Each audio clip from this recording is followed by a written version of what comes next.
one of the saddest days in the history of South Carolina. Sadness years later from a deadly police shooting at this historically black college.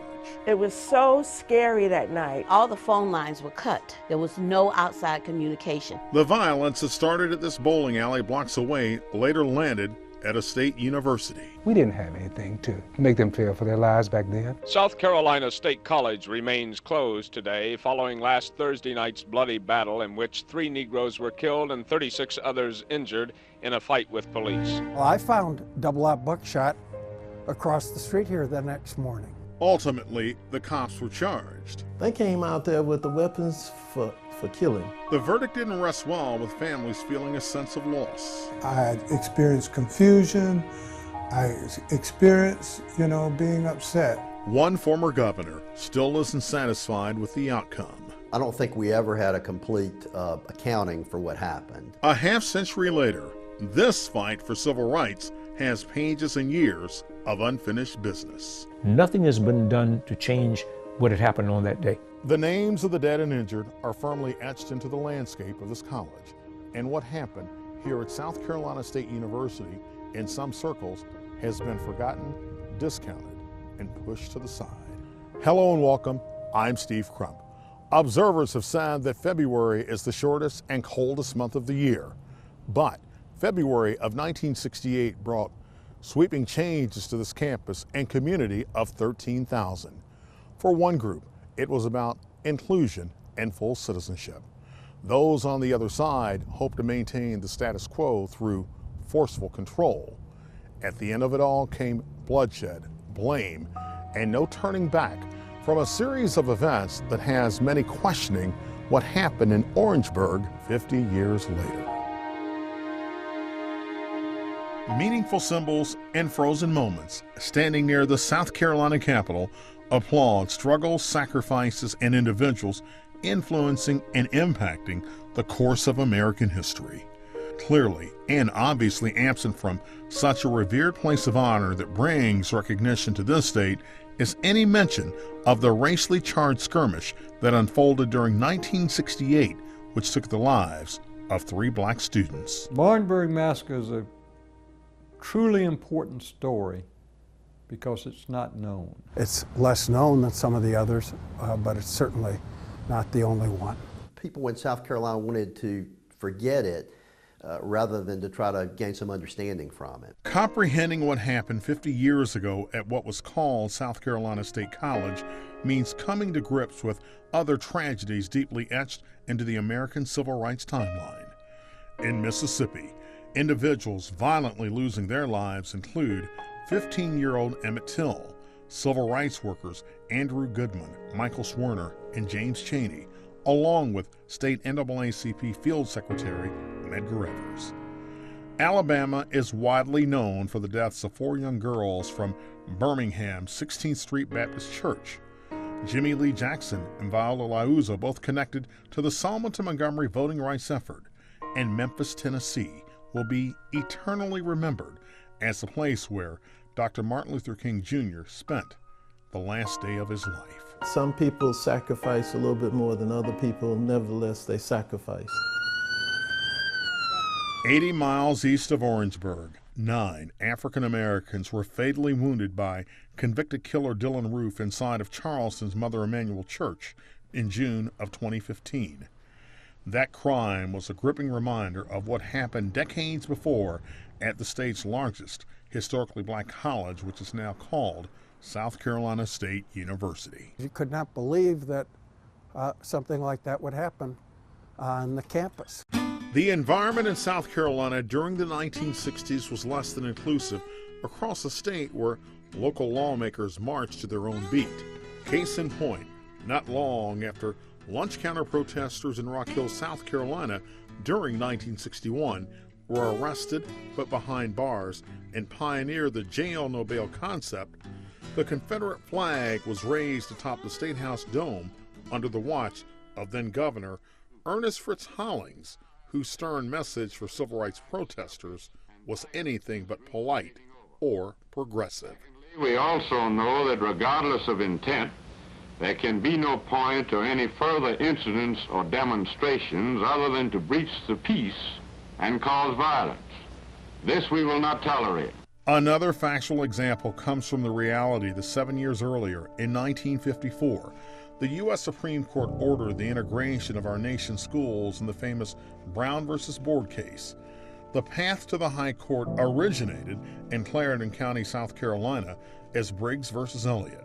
However, the blatant reminders of classroom segregation in some locales would remain intact well into the 1970s. Every occasion in which there was supposed to be change, South Carolina was resistant to it. Individuals who were there, like Cleveland Sellers Jr. from Denmark, South Carolina, just 20 miles from the South Carolina State campus, remained passionate about sharing the experiences of Orangeburg.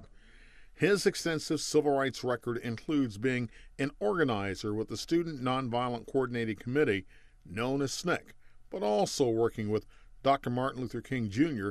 during Mississippi Freedom Summer. I have said over the last 50 years that the Orangeburg Massacre would be the litmus test for the state of South Carolina. I was the Columbia Bureau Chief for the Charlotte Observer. The byline of Jack Bass routinely turns up in press clippings recalling the disturbing events.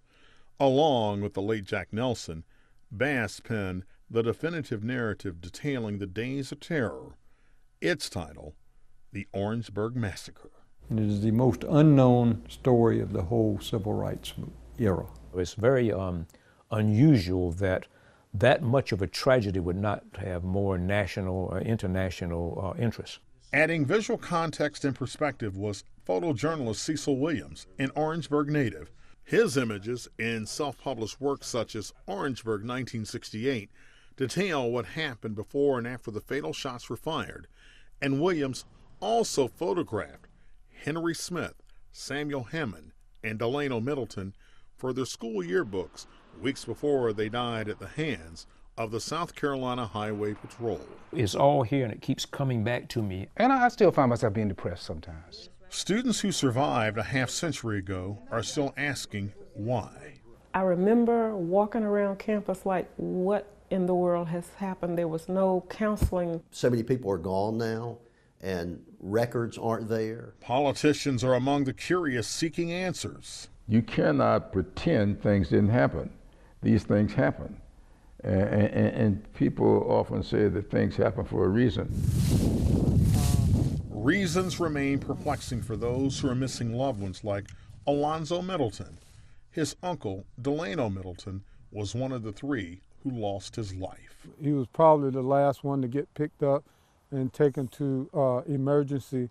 And from what the stories tell me and what history tells us, they didn't give him a lot of attention once they got there. Up next. And I got hit in the sole of my shoe, my left hip, and my right arm. And later. I was so astounded at what looked like a battleground that happened on February the 8th.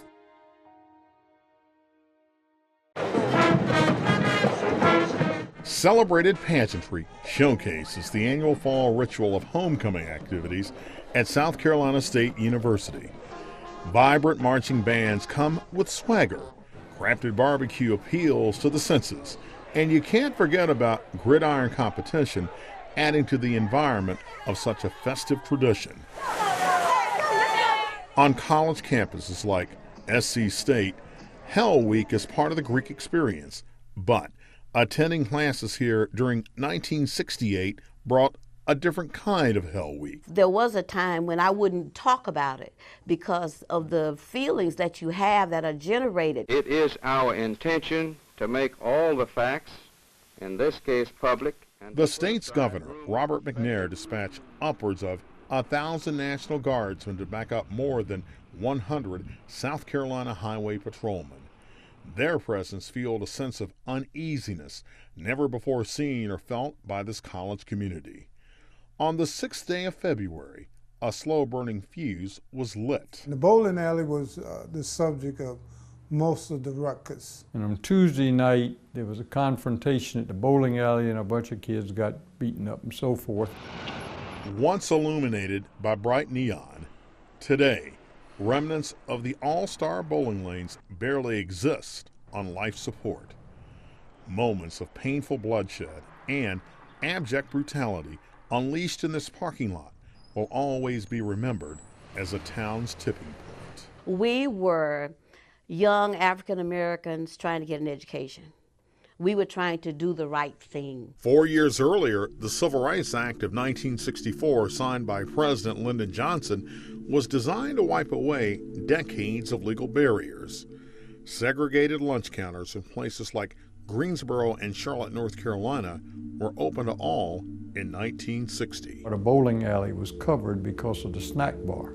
Observers say federal laws were ignored at the All-Star Lanes. In this community and in this state, in 1968, white people held the political power. There were no black office holders. There were none. Bowling alley owner Harry Floyd called his business a private club. He said it was for whites only, and he was afraid that if blacks bowled there, he'd lose all his white clientele. I have my own customers that patronize me 52 weeks a year.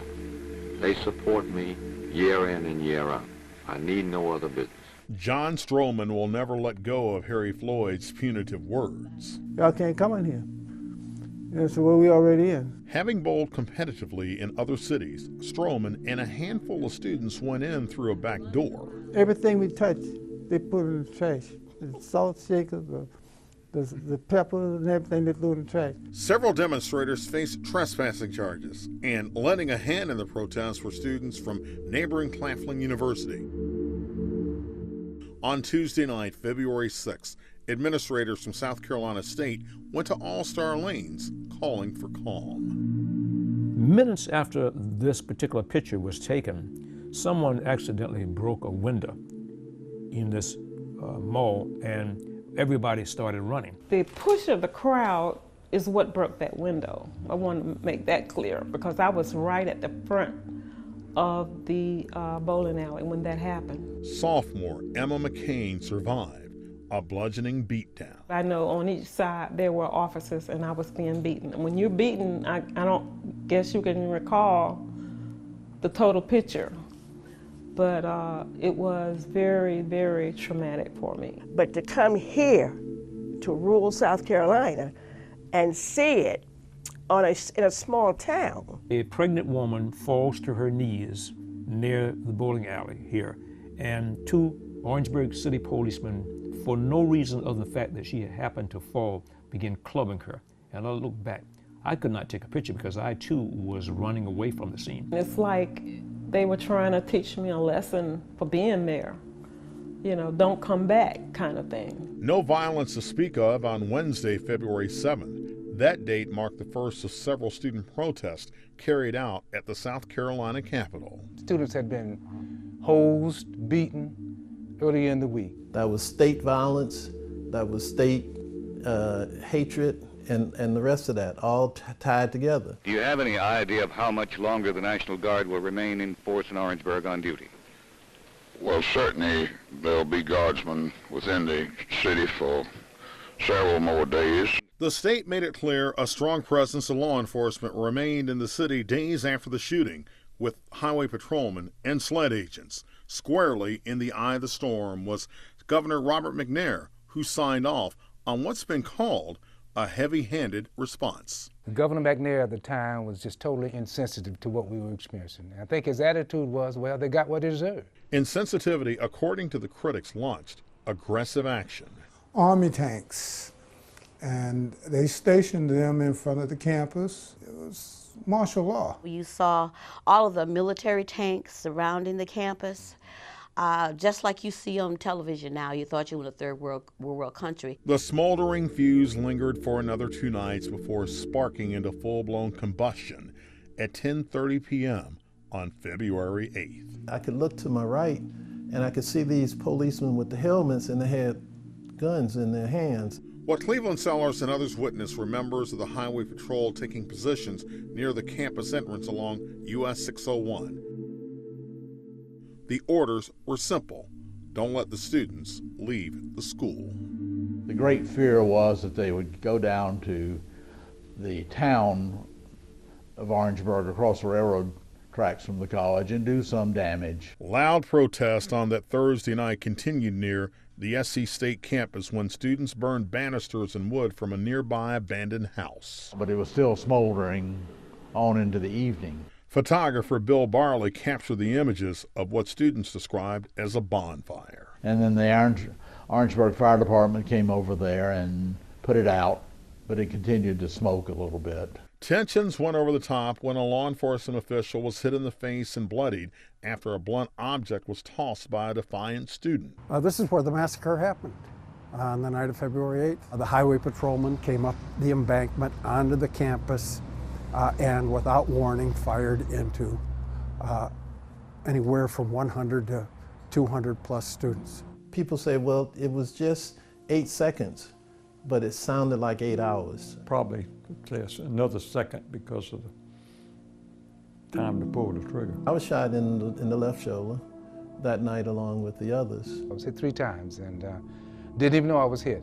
And there were some who did not go to the hospital. And I got hit in the sole of my shoe, my left hip, and my right arm while I was crawling back towards the interior of the campus. We could hear the shots. We didn't know what was happening. We were afraid to come outside. I was completing my income tax form, I never will forget it, and we heard the shots.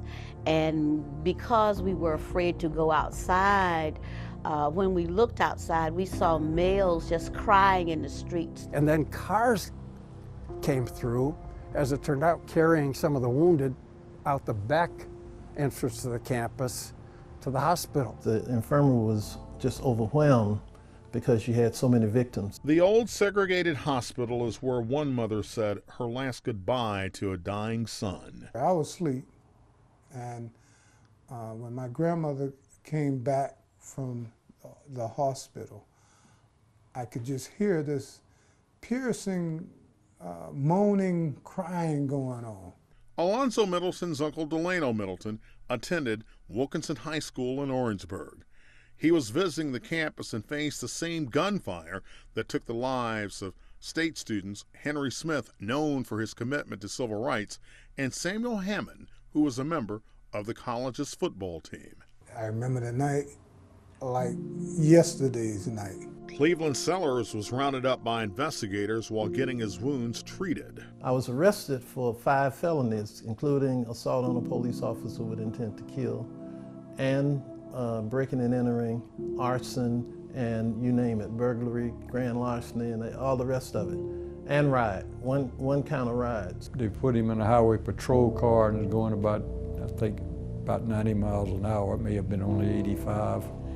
And took him to the state penitentiary. They put me in a sled car, and they had lead highway patrol cars, and we went out to 26, and they shut down all of the intersections on that highway in front of me. And we went to Columbia at about, I guess we were at sometimes about 100 miles an hour. I mean, we were flying. I asked where was I located, and that's when they told me I was located on death row. And that was the insult to the injury. Still to come. Law enforcement did have lack of skills to deal with a civil confrontation.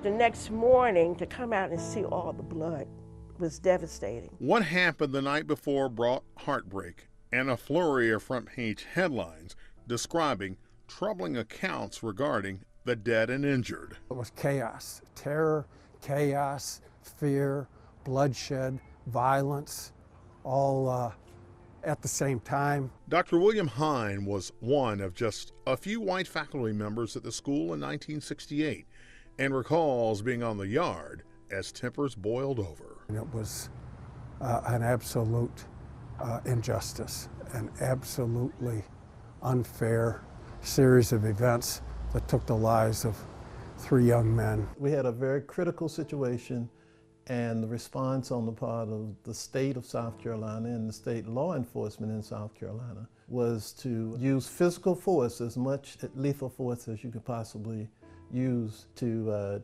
teach us a lesson. Right about here where we're approaching now, this was like nothing but a grassy area. On the morning of February 9th, Cecil Williams felt the reach and walked along the line of fire. I think about maybe 200 feet from where we are now, I looked down and I saw these red shotgun shells, the spent shells, and I began picking them up and I put them in my pockets. And I believe in all I picked up about 8. Some of the officers were using pistols. So it was a combination, shotgun, rifle, pistols. The law enforcement did have lack of skills to deal with a civil confrontation.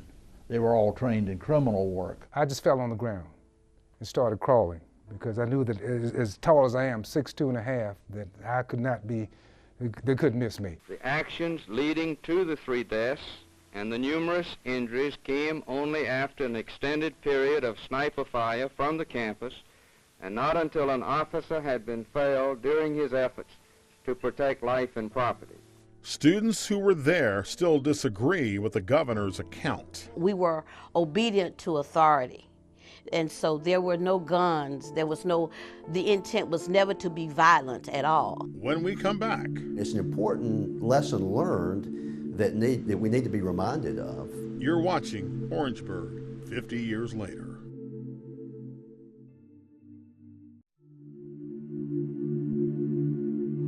Welcome back.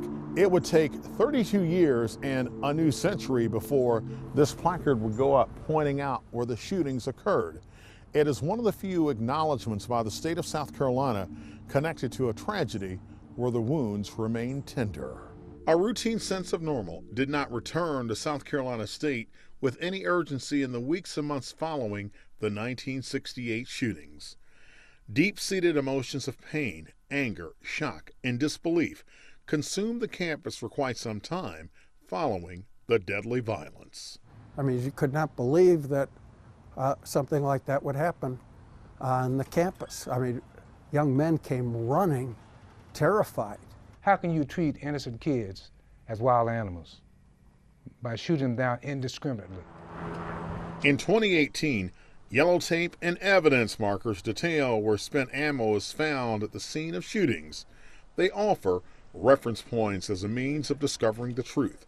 However, 50 years earlier, witnesses say after the dead and injured were taken away, highway patrolmen left the college with little, if any, follow-up. The police didn't secure the crime scene and didn't take up the evidence. Patrolmen were poorly trained by the FBI, and the instructions they had was if you believe your life or a fellow officer's life was in danger, you have authorization to fire. I was so astounded at what looked like a battleground that happened on February the 8th. Because of the physical evidence gathered by photographer Cecil Williams along with others who collected and turned over used shotgun shells to the FBI, the government was able to make its case against the South Carolina Highway Patrol. Those shells led to the identification of the highway patrolmen who fired at the students. They were issued double-aught buckshot for their shotguns, which violated all principles of all the riot control manuals, crowd control manuals at the time. And the double-aught buckshot is used for large game like deer and bear and all that kind of thing. The photos taken by Williams appeared in a number of newspapers and national publications. They helped ID 9 South Carolina highway patrolmen who faced charges in the deaths of 3 students and the injuries sustained by more than 24 shooting victims who were mainly hit in the back. We were in positions where we were on our campus. The police officers, the state troopers came on our campus. With prosecution coming from the U.S. Department of Justice, the legal proceedings were carried out at the federal courthouse in Florence, South Carolina. That's where Lieutenant Jesse Spell, Lieutenant David Parker, Sergeant Henry Addy, Sergeant Sidney Taylor, Corporal Joseph Lanier, Corporal Norwood Bellamy, Patrolman First Class John Brown, Patrolman First Class Collie Metz, Patrolman Alan Russell, and Patrolman Edward Moore all went on trial. But one of their former colleagues who was there that night and not charged disputes the protesters' accounts of being nonviolent. These students had brought with them 2x4s with nails in them, banister supports with nails in them. In a 2008 interview with Columbia's WIS-TV, former highway patrolman Jim Powers contends his fellow lawmen were not the aggressors and blames the students. So they all lined up with their weapons and they came at us. I came back from Vietnam to testify. And I testified from my heart specifically what took place. Speaking from the heart and on the witness stand, Thomas Kennerly told the court his fellow students were unarmed. We did not have any weapons. The highway patrol was all white. They were in the process of hiring their first 2 black troopers when the massacre happened. So the element of race is absolutely overwhelming. 7 days of testimony and less than 2 hours of deliberation resulted in a jury of 9 whites and 3 blacks finding all the members of the highway patrol not guilty. They thought their lives were in danger. That's what they argued, that's what the police argued, and that's what the court said, that the officers were all fearful of their lives and there were no alternatives. Disappointment quickly set in. Well, we regret it very much. We had rather hoped that the jury would have believed the version related by our witnesses. Frustration decades later remains painful. I know I have internal and probably some external scars that will be with me forever. Families left to bury the dead 50 years ago also felt powerless with the jury's decision. The officers they all were let go. There was, no justice in this.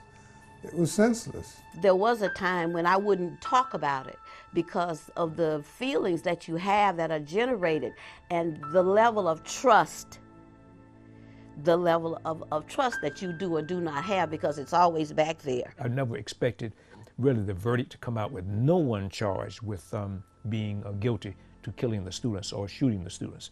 It was really just an embarrassment. We felt empty. We still feel empty. That's part of our legacy that we'll never know anything else about. The justice system didn't work. And certainly the criminal justice system didn't work because the police were the ones who did the killing. Cleveland Sellers, who was arrested and sent to death row on the night of the fatal shootings, would have to wait 2.5 years for his day in court. I might have been targeted and by the FBI, and they just used the South Carolina law enforcement to carry out the policy. In September of 1970, he was convicted on a single charge of riot. I had 5 charges that could easily translate into about 85 years in prison. That's what I was looking at. Writer Jack Bass reported the offenses against Sellers stemmed from the disturbance at the segregated bowling alley 2 nights before the shooting, and says the civil rights activist was a scapegoat. He didn't think the bowling alley was that big a deal. He wasn't particularly interested in the bowling alley. We had a very critical situation, and the response on the part of the state of South Carolina and the state law enforcement in South Carolina was to use physical force, as much lethal force as you could possibly use to teach us a lesson. Released on good behavior, he served 7 months of a 1-year sentence and still grieves for those who paid a very heavy price. Looking back 50 years, I see the tears of the mothers of those victims.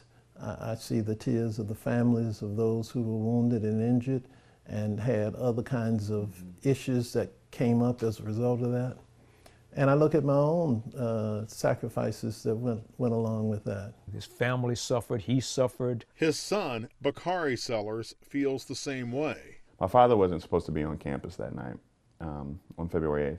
So my father lived across the street from the college campus, and there was a National Guard tank that was literally pointed directly at his home. Years later, Cleveland Sellers continues to work through frayed emotions. The whole incident lacks any humanity at all. After the break, it was very, very traumatic for me. And still to come, the element of race is absolutely overwhelming. relief and justice solidly delivered to those fighting for the removal of the Confederate flag and seeing it happen on the grounds of the South Carolina Capitol following years of protest. Justice in the state was also placed under both the microscope and magnifying glass when a jury decided Dylan Roof must receive the death penalty for his role in killing 9 African Americans at Charleston's Mother Emanuel AME Church. And the judicial system faced similar scrutiny as former North Charleston police officer Michael Slager was ordered to a 20-year sentence for the shooting death of Walter Scott. But going back a half century and returning to South Carolina State University, a similar sense of justice has clearly eluded those connected to the Orangeburg Massacre. No, we rather ignore it, pretend it didn't happen, as if that will cause it to go away. It's an important lesson learned that we need to be reminded of. Profound understanding came to former Governor Jim Hodges, who broke new ground by becoming the only governor ever to attend the annual memorial service held at the university to honor the slain victims and those who were injured. We take comfort in the fact that Orangeburg is a better place. Hodges simply followed his heart. As governor at that time, I felt it was important to try to go to Orangeburg and to talk openly about it. But is there a deliberate code of silence among today's decision makers taking on this issue publicly? I think that events like this need to be not only learned about, but preserved, recognized, and that life and people learn from that. South Carolina Governor Henry McMaster appears to be one of those skirting discussions some 50 years later. His press secretary declined our repeated requests for interviews. Truth is what I want to be. And that's also the case with the South Carolina Highway Patrol. For the first time ever, the organization is headed by an African American, Christopher Williamson. He was appointed to the position by Governor McMaster in 2017. Our inquiries for an on-camera conversation were also denied. Doing something about spending in Washington. Former Governor Mark Sanford did release a statement in 2003 saying, "I think it's appropriate to tell the African American community in South Carolina that we don't just regret what happened in Orangeburg 35 years ago, we apologize for it." And before he died in 2007, former Governor Robert McNair also found it hard to let the incident go. I knew him and talked to him personally after the governor's term was up. But it was a burr under his saddle for the rest of his life that he grieved over that having happened on his watch. In the book, South Carolina at the Brink, McNair elaborates on what happened in Orangeburg by saying, "We had fought so hard to avoid a moment which caused us all to come together in prayer, to ask guidance for the future of our state, so that no such incident would ever happen again." I was just shocked that it would be that kind of reaction to us trying to negotiate, which is what we were doing at the bowling alley. From the bowling alley to the campus, bloody violence connected to racial unrest came to rule South Carolina during the same period as disturbances in a number of U.S. urban centers. That was after the riots at Newark and Detroit.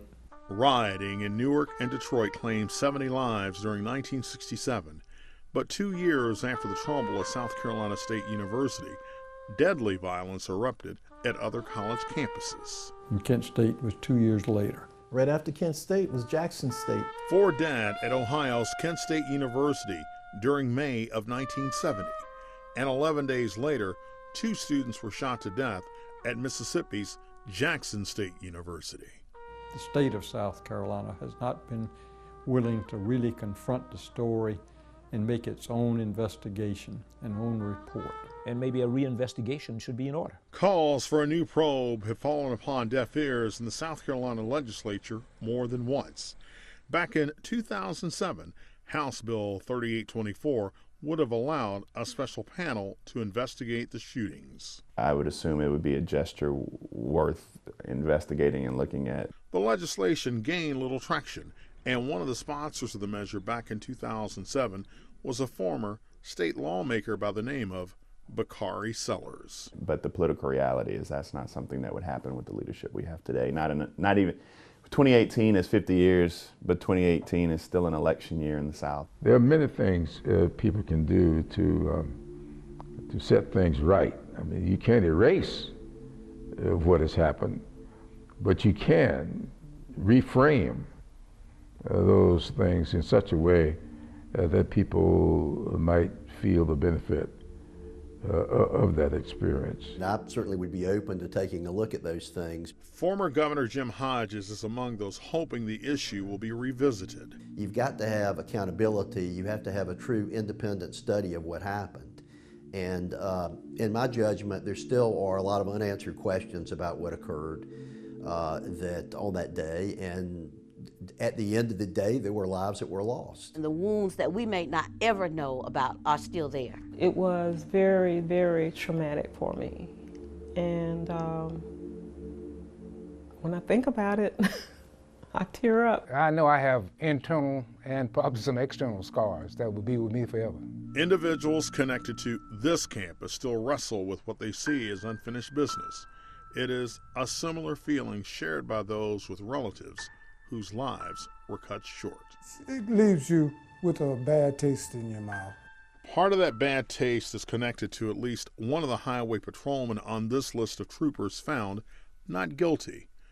All have left the organization, and some have died. But one of the 9 who stood trial on the shooting ended up with a very prominent role. One of the officers, Red Lanier, actually became the director of the South Carolina Highway Patrol. Joseph Red Lanier served as the commander of the Highway Patrol in South Carolina from 1987 to 1990.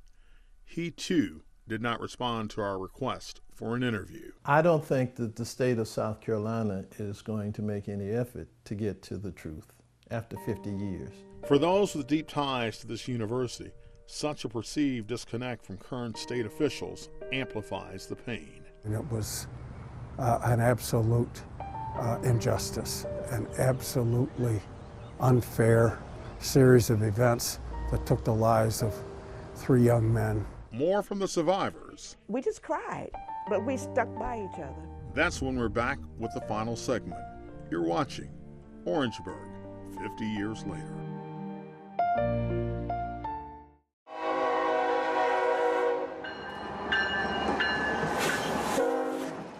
Orangeburg, South Carolina is divided by a rail line going north and south. East of the business district, a towering billboard provides proof that voters recently re-elected Michael Butler as the city's first African-American mayor. And west of downtown, a symbol of the Old South still blows in the breeze. So the element of race is absolutely overwhelming. Bulldog basketball is played at the Smith Hammond Middleton Memorial Center, named after the 3 who were shot and killed by state troopers. This mounted display under the bleachers offers a reference point of keeping their memories alive and contributions relevant. It was just chaotic. Kids were moaning and groaning.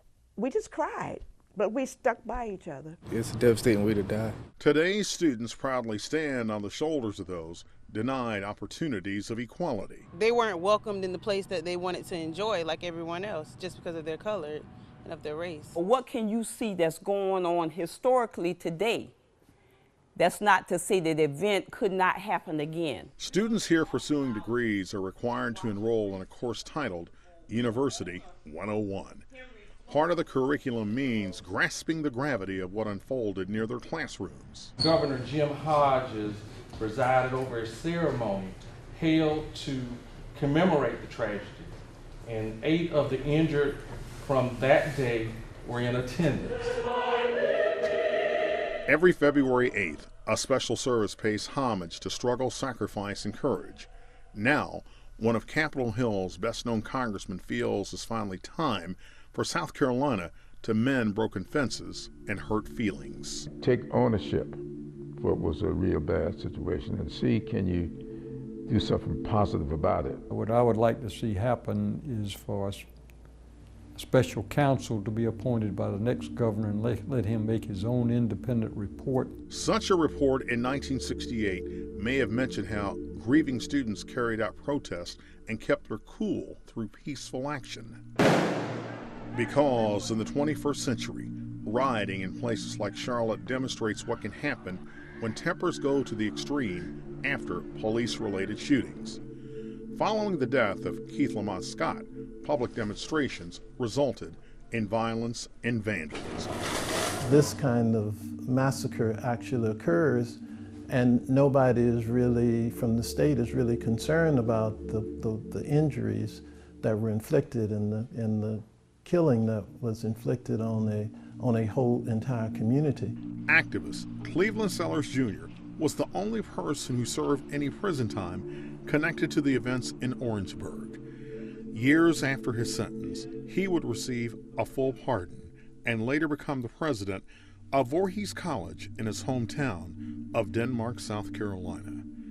Sellers is among those hoping to move beyond the actions from the night of February 8, 1968, that still shape present-day perceptions, realities, beliefs, and biases. We have to move forward and we have to get this issue resolved, because if we don't get this issue resolved, we're not going to be able to resolve the issue of race in South Carolina. Roughly 2 months after the deadly violence that unfolded here on this campus, Dr. Martin Luther King Jr. would be assassinated. And before the spring was over, Bobby Kennedy would lose his life as well. 1968 was the year that we also saw violence at the Democratic National Convention in Chicago, along with rioting that happened in many cities across America. From that period, the state of South Carolina has yet to assume responsibility, admit fault, or make restitution to the families involved with the situation that unfolded on this campus. Meanwhile, they continue to search for answers, seek closure, and most of all, hope for healing. That's Orangeburg, 50 years later, from the campus of South Carolina State University. I'm Steve Crump. Thanks so much for joining us.